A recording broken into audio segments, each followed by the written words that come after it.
ਸਾਰੇ ਹੀ ਮਾਨਯੋਗ ਅਤੇ ਸਤਿਕਾਰ ਸਰੋਤਿਆਂ ਨੂੰ ਪਿਆਰ ਸਤਿਕਾਰ ਸਤਿ ਸ਼੍ਰੀ ਅਕਾਲ। ਹਰਜੋਤ ਸਿੰਘ ਜੀ, ਜੀ ਆਇਆਂ ਨੂੰ ਸਵਾਗਤ ਹੈ। ਸਤਿ ਸ਼੍ਰੀ ਅਕਾਲ ਜੀ। ਸਤਿ ਸ਼੍ਰੀ ਅਕਾਲ, ਧੰਨਵਾਦ ਜੀ ਆਇਆਂ ਨੂੰ। ਪੰਜਾਬੀ ਰੇਡੀਓ ਯੂਐਸਏ ਦੇ ਜਿੰਨੇ ਵੀ ਸਰੋਤੇ ਸਾਡੇ ਸਾਰੇ ਹੀ AM ਸਟੇਸ਼ਨ, FM ਸਟੇਸ਼ਨ, ਘਰਾਂ ਦੇ ਵਿੱਚ ਰੇਡੀਓ ਸੈਟਸ ਦੇ ਰਾਹੀਂ, ਟੈਲੀਫੋਨ ਦੇ ਰਾਹੀਂ, ਫੇਸਬੁੱਕ, YouTube ਤੇ ਲਾਈਵ ਦੇਖ ਰਹੇ ਹੋ, ਸੁਣ ਰਹੇ ਹੋ, ਸਾਰਿਆਂ ਨੂੰ ਜੀ ਆਇਆਂ ਨੂੰ ਤੇ ਬਹੁਤ ਹੀ ਪਿਆਰ ਤੇ ਸਤਿਕਾਰ ਭਰੀ ਸਤਿ ਸ਼੍ਰੀ ਅਕਾਲ। ਸਰੋਤਿਓ, ਅੱਜ ਮਾਰਚ ਦੀ 25 ਤਰੀਕ ਆ, ਦਿਨ ਸ਼ੁੱਕਰਵਾਰ ਆ, ਤੇ ਤੁਹਾਡੇ ਲਈ ਅਪਡੇਟ ਅਮਰੀਕਾ ਪ੍ਰੋਗਰਾਮ ਲੈ ਕੇ ਹਾਜ਼ਰ ਹੋਏ ਆ ਜੀ। ਤੇ ਗੱਲਬਾਤ ਦਾ ਸਿਲਸਿਲਾ ਕਰਦੇ ਜਾਈਏ ਹਰਜੋਤ ਸਿੰਘ ਜੀ। ਸ਼ੁਰੂ IRS ਕਹਿੰਦੀ ਆ ਵੀ $2 ਬਿਲੀਅਨ ਦੇ ਜਿਹੜੇ ਕਰੋਨਾ ਵਾਇਰਸ ਦੇ ਸਟਿਮੂਲਸ ਰਿਲੇਟਿਡ ਫੰਡਸ ਦਿੱਤੇ ਗਏ ਸੀ, ਉਸ ਦੇ ਫਰਾਡ ਦੀ ਜਾਂਚ ਕਰਨ ਜਾ ਰਹੀ ਆ। ਸੋ IRS ਦੇ ਇਨਵੈਸਟੀਗੇਟਰਸ ਨੇ ਲੱਭਿਆ ਵੀ ਹੁਣ ਤੱਕ $1.8 ਬਿਲੀਅਨ ਦੀ ਫਰਾਡੂਲੈਂਟ ਐਕਟੀਵਿਟੀ ਜਿਹੜੇ COVID-19 ਦੇ ਸਟਿਮੂਲਸ ਫੰਡਸ ਵੰਡੇ ਗਏ ਸੀਗੇ ਲੋਕਾਂ ਦੇ ਵਿੱਚ, ਬਿਜ਼ਨਸਿਸ ਦੇ ਵਿੱਚ, ਸਾਰਿਆਂ ਦੇ ਵਿੱਚ, ਉਸ ਦੇ ਵਿੱਚ ਹੇਰਾਫੇਰੀ ਹੋਈ ਆ। 2 ਸਾਲ ਪਹਿਲਾਂ ਜਦੋਂ ਟਰੰਪ ਐਡਮਿਨਿਸਟ੍ਰੇਸ਼ਨ ਦੇ ਦੁਆਰਾ ਪਹਿਲਾ $1 ਟ੍ਰਿਲੀਅਨ ਦਾ ਸਟਿਮੂਲਸ ਪੈਕੇਜ ਐਲਾਨਿਆ ਗਿਆ ਸੀ, ਜਿਸ ਵਿੱਚ $1200 ਦੇ ਚੈੱਕ ਇੰਡੀਵਿਜੂਅਲਸ ਨੂੰ, ਫੋਰਗਿਵੇਬਲ ਲੋਨਸ ਜਿਹੜੇ ਸਮਾਲ ਬਿਜ਼ਨਸਿਸ ਨੂੰ ਦਿੱਤੇ ਗਏ ਸੀ ਵੀ ਇਕੋਨਮੀ ਸ਼ਟ ਡਾਊਨ ਨਾ ਹੋਵੇ। ਉਹਦੇ ਵਿੱਚ IRS ਨੇ ਹੁਣ ਤੱਕ 660 ਅਪਰਾਧਿਕ ਮਾਮਲੇ, ਕ੍ਰਿਮੀਨਲ ਕੇਸਿਸ ਜਿਹੜੇ ਆ ਉਹ ਕਲੋਜ਼ ਕੀਤੇ ਨੇ, ਜਿਹੜੇ ਵੱਖ-ਵੱਖ ਸਟਿਮੂਲਸ ਬਿਲਸ ਦੇ ਨਾਲ ਜੁੜੇ ਹੋਏ ਨੇ। ਸੋ $1.8 ਬਿਲੀਅਨ ਦੇ ਆਏ ਆ। ਇੱਥੋਂ ਤੱਕ ਵੀ ਕਈ ਜਿਹੜੇ ਨਾਨ ਪ੍ਰੋਫਿਟ ਆਰਗੇਨਾਈਜੇਸ਼ਨਸ ਨੇ ਵੀ ਇਸ ਦੇ ਵਿੱਚ ਹੇਰਾਫੇਰੀਆਂ ਕਈ ਕਰ ਗਏ। ਕਹਿੰਦੇ ਵੀ ਇੱਕ ਕੇਸ ਤਾਂ ਇਹ ਆਇਆ ਸਾਹਮਣੇ ਜਿਸ ਦੇ ਵਿੱਚ ਇੱਕ non functioning non profit organisation ਦਾ ਜਿਹੜਾ CEO ਆ, ਉਸਨੇ ਆਪਣੇ ਦੋਸ਼ਾਂ ਨੂੰ ਕਬੂਲਿਆ ਵੀ ਉਹਨੇ ਝੂਠ ਬੋਲਿਆ ਵੀ ਉਹਦੇ ਕੋਲ 25 EMPLOYEE ਆ ਤੇ ਐਵਰੇਜ ਮੰਥਲੀ ਪੇਰੋਲ $1.25 ਲੱਖ ਦਾ ਤਕਰੀਬਨ ਹੈਗਾ ਆ, ਤੇ PPP ਲੋਨ ਦੇ ਤਹਿਤ ਉਸਨੂੰ $3 ਲੱਖ ਮਿਲਿਆ, ਜਿਹੜਾ ਉਹਨੇ ਸਿੱਧਾ ਹੀ ਆਪਣੇ ਪਰਸਨਲ ਅਕਾਊਂਟ 'ਚ ਜਮ੍ਹਾਂ ਕਰਾ ਲਿਆ। ਉਸ ਟਾਈਮ ਦੇ ਉੱਤੇ ਸ਼ਾਇਦ ਲੋਕ ਜਿਹੜੇ ਹੇਰਾਫੇਰੀ ਕਰ ਰਹੇ ਸੀ, ਉਹਨਾਂ ਨੂੰ ਇਹ ਲੱਗ ਰਿਹਾ ਸੀ ਵੀ ਸਰਕਾਰ ਨੂੰ ਕਿਹੜਾ ਪਤਾ ਲੱਗਣਾ, ਅੰਨਿਆਂ ਵਾਂਗੂ ਇਹ ਪੈਸੇ ਵੰਡੀ ਜਾਂਦੀ ਆ, ਵੀ ਇਹਨਾਂ ਨੇ ਕਿਹੜਾ ਕੁਝ ਦੇਖਣਾ ਆ। ਪਰ ਆਪਾਂ ਉਦੋਂ ਵੀ ਕਹਿੰਦੇ ਰਹੇ ਆ, ਹੁਣ ਵੀ ਕਹਿੰਦੇ ਆ ਵੀ ਜਦੋਂ ਫੈਡਰਲ ਮਨੀ ਜਿੱਥੇ ਵੀ ਇਨਵੋਲਵ ਹੁੰਦੀ ਆ, ਉਹ ਫਿਰ ਸੈਂਟ ਤੱਕ ਵੀ ਕਈ ਏਰੀਏ ਜਾਂਦੇ ਨੇ।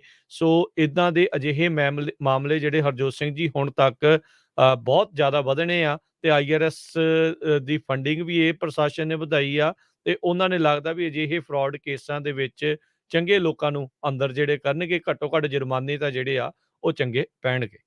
ਫੈਡਰਲ ਗਵਰਨਮੈਂਟ ਨੇ $3.6 ਟ੍ਰਿਲੀਅਨ ਜਿਹੜਾ ਆ ਕਮਿਟ ਕੀਤਾ ਹੈਗਾ, ਜਿਹਦੇ ਚੋਂ 4.2 ਟ੍ਰਿਲੀਅਨ ਪੈਂਡੈਮਿਕ ਦੇ ਦੌਰਾਨ ਸੀ, ਜਿਹੜਾ ਕਿ ਟੋਟਲ 20% US GDP ਦਾ ਬਣਦਾ ਹੈ, ਗ੍ਰੋਸ ਡੋਮੈਸਟਿਕ ਪ੍ਰੋਡਕਟ ਦਾ। ਸੋ ਅਟਾਰਨੀ ਜਨਰਲ ਮੈਰਿਕ ਗਾਰਲੈਂਡ ਨੇ ਵਾਈਟ ਹਾਊਸ ਦੇ ਵਿੱਚ ਕਿਹਾ ਵੀ ਜਿਹੜੀ ਉਹਨਾਂ ਨੇ ਟਾਸਕ ਫੋਰਸ ਮਈ 2021 ਚ ਬਣਾਈ ਸੀ, ਉਹ ਜਿਹੜੇ ਫਰਾਡ ਲੋਕਾਂ ਨੇ ਕੀਤੇ ਆ ਉਹਨਾਂ ਦੇ ਪਿੱਛੇ ਜਾਏਗੀ। $21 ਮਿਲੀਅਨ ਦਾ ਹਰਜੋਤ ਸਿੰਘ ਜੀ ਇਹਨਾਂ ਨੂੰ ਬਜਟ ਬੂਸਟ ਜਿਹੜਾ ਮਿਲਿਆ ਸੀ, ਜਿਹੜੀ ਨਵੀਂ ਜਿਹੜੀ ਟੈਕਨੋਲੋਜੀ ਆ ਉਸ ਨੂੰ ਵਰਤਣ ਦੇ ਲਈ। ਸੋ IRS ਚੰਗੀ ਤਰ੍ਹਾਂ ਹੱਥ ਧੋ ਕੇ ਪਿੱਛੇ ਹੁਣ ਪਵੇਗੀ ਜੀ। ਅਗਲੀ ਖਬਰ ਵੱਲ ਚਲੀਏ। ਸੈਨੋਜ਼ੇ ਅਮਰੀਕਾ ਦੇ ਵਿੱਚ ਦੂਜਾ ਮਹਿੰਗਾ ਸ਼ਹਿਰ ਬਣਿਆ ਆ ਰੈਂਟ ਕਰਨ ਦੇ ਲਈ। ਸੋ ਕਹਿੰਦੇ ਪਈ ਐਵਰੇਜ ਰੈਂਟ ਸੈਨੋਜ਼ੇ ਦੇ ਵਿੱਚ $3000 ਅਪਾਰਟਮੈਂਟ ਦਾ ਬਣਿਆ ਆ, 1 ਬੈਡਰੂਮ ਦਾ। ਠੀਕ ਆ। ਸੋ 1 ਬੈਡਰੂਮ ਦਾ $3059, ਇਹ ਕਿ ਬਹੁਤ ਜ਼ਿਆਦਾ ਐਕਸਪੈਂਸਿਵ ਆ। ਨੈਸ਼ਨਲ ਲੈਵਲ ਤੇ ਕਹਿੰਦੇ ਦੇਖਿਆ ਜਾਵੇ $2000 ਪਰ ਮੰਥ ਆ, ਪਰ ਕਈ ਸ਼ਹਿਰਾਂ 'ਚ ਤਾਂ ਤੁਹਾਨੂੰ ਪਤਾ ਵੀ ਸਸਤਾ ਵੀ ਹੈਗਾ ਆ। ਸੋ ਸੈਨ ਫਰਾਂਸਿਸਕੋ, ਸੈਨੋਜ਼ੇ, ਮਿਆਮੀ, ਨਿਊਯਾਰਕ ਤੇ ਲਾਸ ਐਂਜਲਸ, ਇਹ 5 ਸ਼ਹਿਰ ਆ ਰੈਂਟ ਦੇ ਮੁਤਾਬਕ। ਸੈਨ ਫਰਾਂਸਿਸਕੋ ਸਭ ਤੋਂ ਮਹਿੰਗਾ, ਫਿਰ ਸੈਨੋਜ਼ੇ, ਮਿਆਮੀ, ਨਿਊਯਾਰਕ ਤੇ ਲਾਸ ਐਂਜਲਸ। ਸੈਨੋਜ਼ੇ ਇਸ ਕਰਕੇ ਮਹਿੰਗਾ ਕਹਿੰਦੇ ਵੀ ਸ਼ਾਰਟੇਜ ਆਫ ਹਾਊਸਿੰਗ ਹੈਗੀ ਆ, ਡਿਮਾਂਡ ਬਹੁਤ ਜ਼ਿਆਦਾ ਆ ਬੇ ਏਰੀਏ ਦੇ ਵਿੱਚ ਲੋਕਾਂ ਦੇ ਰਹਿਣ ਦੇ ਲਈ, ਤੇ quality of life, weather, access to ocean and mountains, ਤੇ access to high paying industry, ਤੇ ਜਿਹੜੀਆਂ ਟੈਕ ਇੰਡਸਟਰੀ ਆ ਉਹਨਾਂ ਦੀਆਂ ਜੌਬਸ, ਇਹਦੇ ਕਰਕੇ ਜਿਹੜਾ ਇੰਨਾ ਜ਼ਿਆਦਾ ਮਹਿੰਗਾ ਹੈਗਾ ਆ ਜੀ। ਸੋ ਕਹਿੰਦੇ ਲੱਗਦਾ ਨਹੀਂ ਆਉਣ ਵਾਲੇ ਸਮੇਂ 'ਚ ਇਹ ਘਟੂਗਾ, ਕਹਿੰਦੇ ਵੀ there is no light at the end of the tunnel. So tech companies ਕਰਕੇ ਇੱਥੇ ਰੈਂਟ ਬਹੁਤ ਹਾਈ ਆ। ਸੋ ਜਿਹੜੇ ਵੀ ਲੋਕ ਟੈਕ ਇੰਡਸਟਰੀ ਤੋਂ ਬਾਹਰ ਕੰਮ ਕਰਦੇ ਆ, ਉਹਨਾਂ ਦਾ ਰਹਿਣਾ ਬਹੁਤ ਔਖਾ ਹੋਇਆ ਪਿਆ ਹੈਗਾ।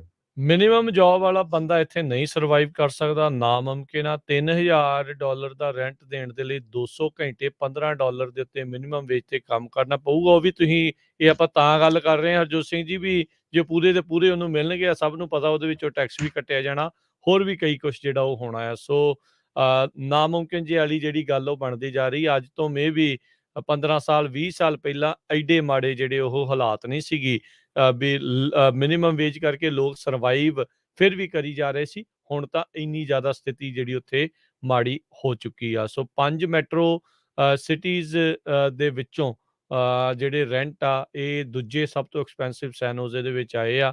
ਸੈਨ ਫਰਾਂਸਿਸਕੋ, ਸੈਨ ਹੋਜ਼ੇ, ਮਿਆਮੀ, ਨਿਊਯਾਰਕ ਤੇ ਲਾਸ ਐਂਜਲਸ, ਇਹ ਜਿਹੜੀ ਸਥਿਤੀ ਆ ਉਹ ਬਣੀ ਆ। 1 ਬੈਡਰੂਮ ਦਾ ਸੋਚ ਕੇ ਹੀ ਦੇਖਣਾ ਵੀ 3000 ਤੇ $60 ਜਿਹੜਾ ਉਹ 1 ਬੈਡਰੂਮ ਦਾ ਐਵਰੇਜ ਪ੍ਰਾਈਸ ਜਿਹੜਾ ਉਹ ਹੋਵੇ, ਕਿੱਦਾਂ ਸਰਵਾਈਵ ਕਰਨਾ ਆ।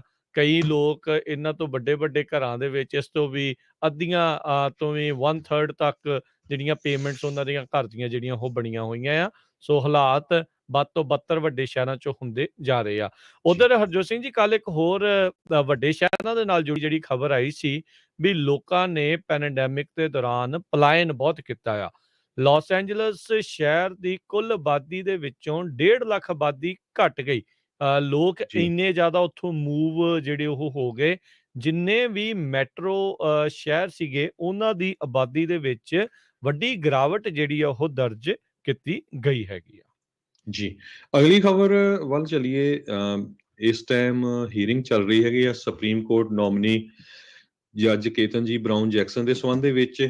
ਅੱਜ ਵਰਜੀਨੀਆ ਤੋਂ ਸਟੇਟ ਜਿਹੜੇ ਸੈਨੇਟਰ ਹੈਗੇ ਆ ਜੋ ਮੈਨਸ਼ਨ, ਉਹਨਾਂ ਨੇ ਅਨਾਉਂਸ ਕੀਤਾ ਹੈ ਵੀ ਮੇਰੀ ਗੱਲਬਾਤ ਹੋਈ ਹੈਗੀ ਆ ਸੁਪਰੀਮ ਕੋਰਟ ਦੇ ਨੋਮੀਨੀ ਜੈਕਸਨ ਉਹਨਾਂ ਦੇ ਨਾਲ, ਤੇ ਮੈਂ ਉਹਨਾਂ ਦੇ ਹੱਕ ਦੇ ਵਿੱਚ ਵੋਟ ਪਾਉਣ ਜਾ ਰਿਹਾ ਹੈਗਾ। ਸੋ ਜੋ ਮੈਨਸ਼ਨ ਮੋਡਰੇਟ ਡੈਮੋਕ੍ਰੇਟ ਹੈਗੇ ਆ, ਬਹੁਤ ਵਾਰ ਉਹ ਡੈਮੋਕ੍ਰੇਟਸ ਦੇ ਨਾਲ ਐਗਰੀ ਨਹੀਂ ਕਰਦੇ, ਪਰ ਉਹ ਇਸ ਮਾਮਲੇ ਦੇ ਉੱਤੇ ਐਗਰੀ ਕਰ ਰਹੇ ਆ। ਸੋ ਇਹਦੇ ਨਾਲ ਲੱਗਦਾ ਆ ਵੀ ਜੇ ਕੋਈ ਵੀ ਰਿਪਬਲਿਕਨ ਉਹਨਾਂ ਦੀ ਕਨਫਰਮੇਸ਼ਨ ਦੇ ਹੱਕ ਦੇ ਵਿੱਚ ਨਾ ਵੋਟ ਪਾਵੇ, ਤਾਂ ਵੀ ਜਿਹੜੀ ਆ ਉਹਨਾਂ ਦੀ ਕਨਫਰਮੇਸ਼ਨ ਅਗਲੇ ਮਹੀਨੇ ਹੋ ਸਕਦੀ ਹੈਗੀ ਆ, ਕਿਉਂਕਿ 51ਵੀਂ ਵੋਟ ਜਿਹੜੀ ਆ ਉਹ ਵਾਈਸ ਪ੍ਰੈਜ਼ੀਡੈਂਟ ਕਮਲਾ ਹੈਰਿਸ ਪਾ ਸਕਦੇ ਆ। ਜੀ, ਸੋ ਟਾਈ ਬ੍ਰੇਕਿੰਗ ਵੋਟ ਜਿਹੜੀ ਉਹ ਪਾ ਸਕਦੇ ਆ ਜੇ ਰਿਪਬਲਿਕਨਸ ਦੇ ਵਿੱਚੋਂ ਕੋਈ ਵੀ ਵੋਟ ਨਹੀਂ ਪਾਉਂਦਾ।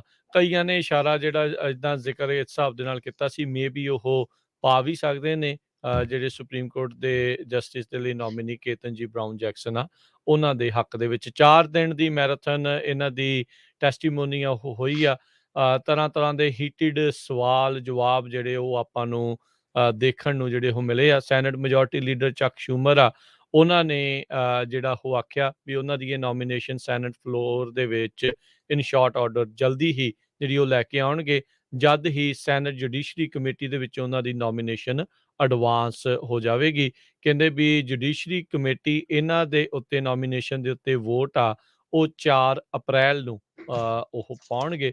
ਸੋ ਥੋੜ੍ਹਾ ਹੀ ਵਕਤ ਜਿਹੜਾ ਹਰਜੋਤ ਸਿੰਘ ਜੀ ਰਹਿ ਗਿਆ, ਤਕਰੀਬਨ 1.5 ਹਫ਼ਤੇ ਦਾ, ਤੇ ਫਿਰ ਅਗਲੇ ਮਹੀਨੇ ਦੇ ਵਿੱਚ ਹੋ ਸਕਦਾ ਹੈ ਵੀ ਆਪਾਂ ਨੂੰ ਨਵੇਂ ਸੁਪਰੀਮ ਕੋਰਟ ਦੇ ਜਿਹੜੇ ਜਸਟਿਸ ਆ ਉਹ ਦੇਖਣ ਨੂੰ ਮਿਲ ਜੀ। ਸਕਦੇ ਹੈਗੇ ਆ। ਅਗਲੀ ਖਬਰ ਵੱਲ ਚੱਲੀਏ। ਰਸ਼ੀਆ ਨੂੰ ਇੱਕ ਵਾਰੀ ਫੇਰ ਮੂੰਹ ਦੇ ਮੂੰਹ ਪਾ ਦਿੱਤਾ ਹੈ ਅਮਰੀਕਾ ਵਾਲਿਆਂ ਨੇ। ਅੱਜ ਅਮਰੀਕਾ ਨੇ ਯੂਰਪ ਦੇ ਨਾਲ ਐਲਐਨਜੀ ਗੈਸ ਜਿਹੜੀ ਆ ਉਹਦੀ ਡੀਲ ਦੇ ਉੱਤੇ ਸਾਈਨ ਕਰ ਲਏ ਹੈਗੇ ਆ।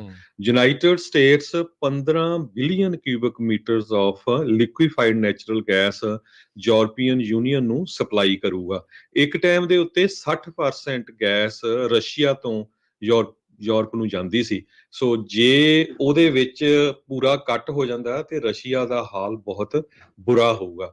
ਸੋ ਯੂਰਪੀਅਨ ਯੂਨੀਅਨ ਪੂਰੀ ਤਰ੍ਹਾਂ ਕੋਸ਼ਿਸ਼ ਕਰ ਰਹੀ ਆ ਵੀ ਰਸ਼ੀਆ ਤੋਂ ਸਾਡੀ ਜਿਹੜੀ ਗੈਸ ਦੀ ਡਿਪੈਂਡੈਂਸੀ ਆ ਉਹ ਜਿਹੜੀ ਕਿ 2/3 ਦਿਸ ਈਅਰ ਆ, ਉਹ ਸਨ 2027 ਤੱਕ ਪੂਰੀ ਤਰ੍ਹਾਂ ਖਤਮ ਹੋ ਜਾਏ।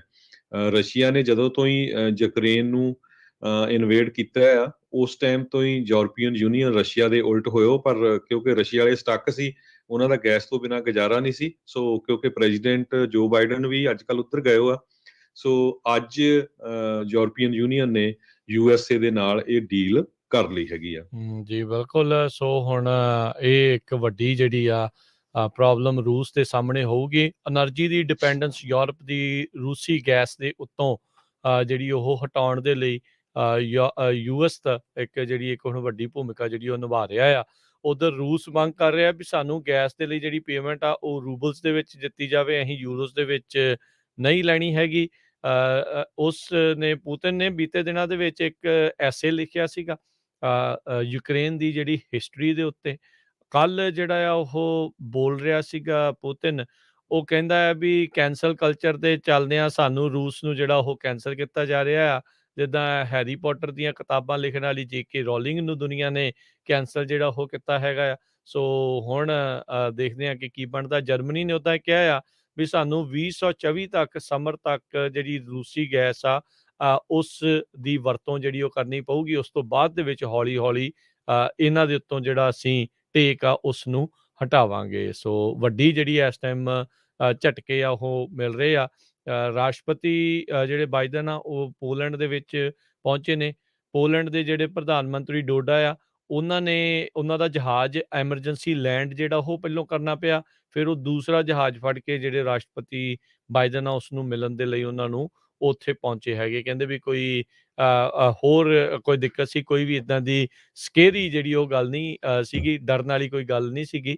ਵੈਸੇ ਹੀ ਉਸ ਜਹਾਜ਼ ਦੇ ਜ਼ਰੀਏ, ਦੂਜੇ ਜਹਾਜ਼ ਦੇ ਜ਼ਰੀਏ ਡੋਡਾ ਹੁਣਾਂ ਨੂੰ ਜਿਹੜਾ ਉੱਧਰ ਜਾਣਾ ਪਿਆ ਹੈਗਾ। ਸੋ ਅੱਜ ਹੋਰ ਨਾਟੋ ਦੇ ਬਾਕੀ ਮੁਲਕਾਂ ਦੇ ਲੀਡਰਸ ਆ ਉਹਨਾਂ ਦੇ ਨਾਲ ਵੀ ਮੁਲਾਕਾਤ ਹੋਊਗੀ ਤੇ ਯੂਰਪੀਅਨ ਸੰਘ ਦੇ ਮੁਲਕਾਂ ਦੇ ਲੀਡਰਸ ਦੇ ਨਾਲ ਵੀ ਰਾਸ਼ਟਰਪਤੀ ਬਾਈਡਨ ਨਾਲ ਉਹਨਾਂ ਦੀ ਮੁਲਾਕਾਤ ਹੋਣੀ ਆ।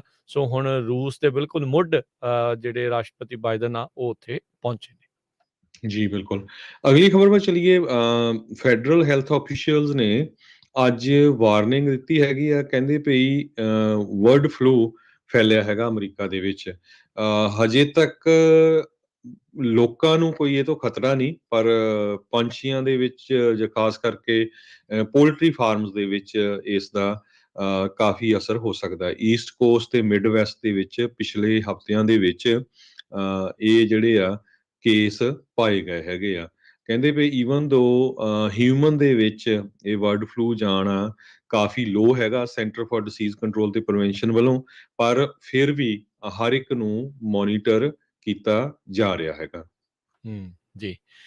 ਕੱਲ ਦੀਆਂ ਜਿਹੜੀਆਂ ਚਰਚਾਵਾਂ ਤੇਜ਼ ਹੋਈਆਂ ਨੇ ਸੁਪਰੀਮ ਕੋਰਟ ਦੇ ਜਸਟਿਸ ਕਲੈਰੈਂਸ ਥਾਮਸ ਉਹਨਾਂ ਦੀ ਜਿਹੜੀ ਵਾਈਫ ਹੈਗੀ ਆ ਉਹਨਾਂ ਦੇ ਤੇ ਰਾਸ਼ਟਰਪਤੀ ਟਰੰਪ ਤੇ ਸਾਬਕਾ ਚੀਫ ਆਫ ਸਟਾਫ ਜਿਹੜੇ ਮਾਰਕ ਮੀਡੋਜ਼ ਆ ਉਹਨਾਂ ਦੇ ਦਰਮਿਆਨ ਗੱਲਾਂ ਬਾਤਾਂ ਟੈਕਸਟ ਮੈਸੇजेस ਆ ਉਹ ਸਾਹਮਣੇ ਆਏ ਆ ਵੀ ਕਿਸ ਤਰੀਕੇ ਦੇ ਨਾਲ ਸੁਪਰੀਮ ਕੋਰਟ ਦੇ ਜਸਟਿਸ ਦੀ ਵਾਈਫ ਆ ਉਹ ਪੁਸ਼ ਕਰ ਰਹੀ ਸੀ ਮਾਰਕ ਮੀਡੋਜ਼ ਨੂੰ ਵੀ 2020 ਦੇ ਇਲੈਕਸ਼ਨਸ ਦੇ ਨਤੀਜੇ ਆ ਉਹਨਾਂ ਨੂੰ ਓਵਰਟਰਨ ਜਿਹੜਾ ਆ ਉਹ ਬਦਲਿਆ ਜਾਵੇ।